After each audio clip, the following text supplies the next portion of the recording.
Roar! Grr, stompy smash. Oh my god. Your impressions just get better every week. Don't they, though? Don't they? It's impressive how good your impressions are. Oh my gosh. My humor also gets better every week.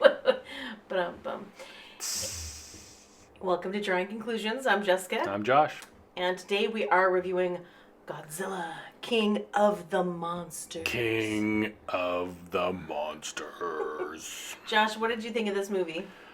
Yeah, about that. I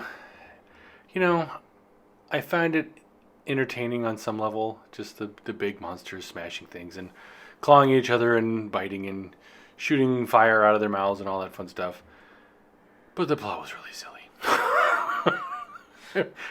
If I wasn't being dazzled by the visuals, and I would stop and think about what it is that's actually happening and be like, this is really silly, and these characters are acting kind of stupid and making really poor decisions. Yeah. And people I'm supposed to maybe sympathize with, I'm like, you're kind of a horrible monster and should burn in hell.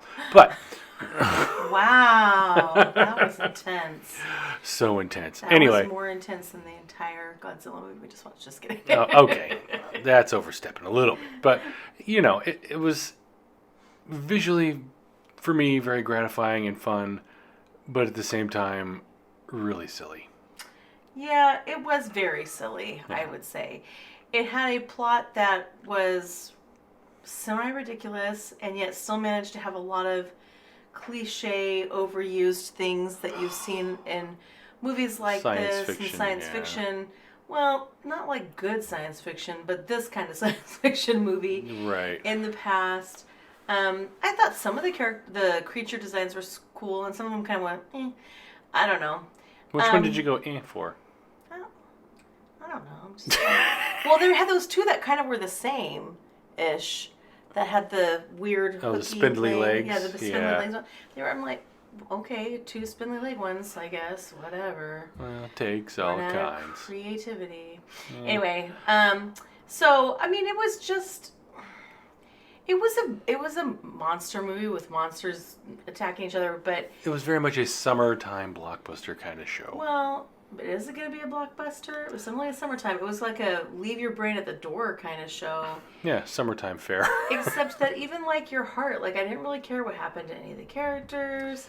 Some of the characters I was supposed to care about, they had doing not just like stupid things, like bad, evil things. Pretty maniacal things. And then I was still supposed to care about them. Well, I think the only character worth caring about in the show for me was Kyle Chandler. His character. Whatever his name was. What's his name? What's his name? I really liked What's His Name. No, Kyle Chandler was good. I mean, it's not like the acting was bad. I think the acting is pretty good, but the dialogue's not that good. The plot's just kind of silly. There's a lot of nonsensical things that happen. Yes. It just was, and I didn't really care about most of the characters. Kyle Chandler, his character was the most sympathetic for sure. I thought so. I felt of everybody, and the visuals, I don't know, just they didn't blow me away. They were fine. It wasn't like they were spectacular. They weren't awe-inspiring or anything like that. I thought some of them were actually pretty great, but yeah. I liked Mothra a lot. Yeah, Mothra was pretty I thought Mothra cool. was really interesting and really, really well designed. But yeah, that's pretty much it for me. Tell us what you really think. I was kidding. So Josh, tell us about this drawing. Oh, I guess before we get to the drawing, yes. Do you want to rate this movie? What rating would you give this movie? Well, I give this 2 building stompings out of 5. Yeah. There was a lot of building stomping, but not as much as Man of Steel. Anyway, 2 out of 5. I think visually pretty awesome. Story-wise, pretty silly. Yeah. So, I mean, yeah, it's like, if you know what you're getting into, I mean, this is very much a Godzilla movie in the vein of the old Japanese ones with the guys in the rubber suits smashing models, except those were funny. This one, I think it needed more humor and a bit more heart involved. Like, we talked about it earlier, I kind of feel the same way about this one as I did with the Jurassic World, the first one, not Fallen Kingdom. and that I was really entertained, but if I'd stopped for 2 seconds to think about what was actually happening, I'd be like, wow, these people are dumb. How in the world could they run this like multi-billion-dollar park? And the same thing's kind of like with this too. It's like if I stopped being kind of ooh and on over the visuals and some of the cool stuff that's going on screen, and think about what's actually happening, I'm like, wow, this is really stupid. Yeah. And this government agency is a bunch of jackasses. But this definitely was a movie that took itself real seriously. It didn't Right, have and the that kind was of humor or fun to it that like Jurassic World had, Right. which redeemed it a bit, even though it is a very silly movie as well. But it's entertaining and fun. Yeah. And it's got things in it that are funny and fun. Plus Chris Pratt. And this was had a very serious tone. It tried to take a very dramatic take on the whole thing, and it just didn't work for me. Well, and the comic relief characters weren't very comedic. Very thuddy with their jokes. Yeah. Here comes a joke. Thud. Yeah, so I also give it a 2 out of 5. Yeah.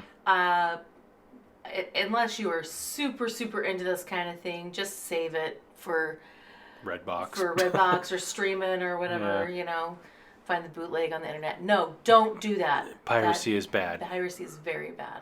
I would no piracy. So Joshua, now tell us about what I think is a phenomenal drawing. I love what you've done here. Thank you. Well, I really honestly couldn't come up with something cool to draw thinking about this leading up to the show. So I found a really cool headshot on the internet and said, hey, that's good and might make a cool picture. So I whipped out my fun gray tone paper and threw in some gray tones of my own, a little bit darker, smudging and things like that, and building up values with the cloth and the paper stumps that I'll be using. And then erasing with the pencil and just going in and changing values and tones and stuff. And I don't know, I'm happy with it. It turned out really good. And then finishing it off with the white charcoal pencils, I think is always a nice touch. Really adds nice depth and volume to the drawings. Yeah, I think this drawing is awesome. I love it. Thank you.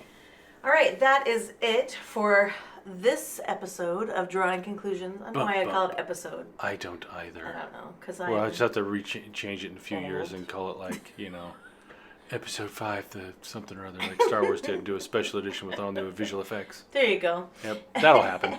So Josh, what should I do now? Well, hit that notification bell. We've neglected ding, ding, ding, ding. a ring-a-ding-ding, and we've neglected to talk about that in the past. But subscribe. Definitely throw some comments. We'd like to hear from you. What did you think of Godzilla? How does this stack up to the sweet rubber suit days? Share it. Yep. And did you say like it? Like it. Like share it. Yes. Comment it. Comment it.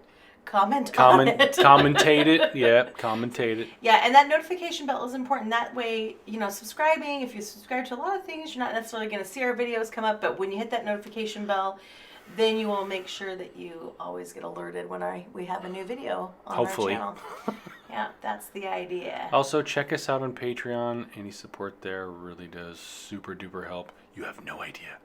But all right. It is appreciated. Thank you.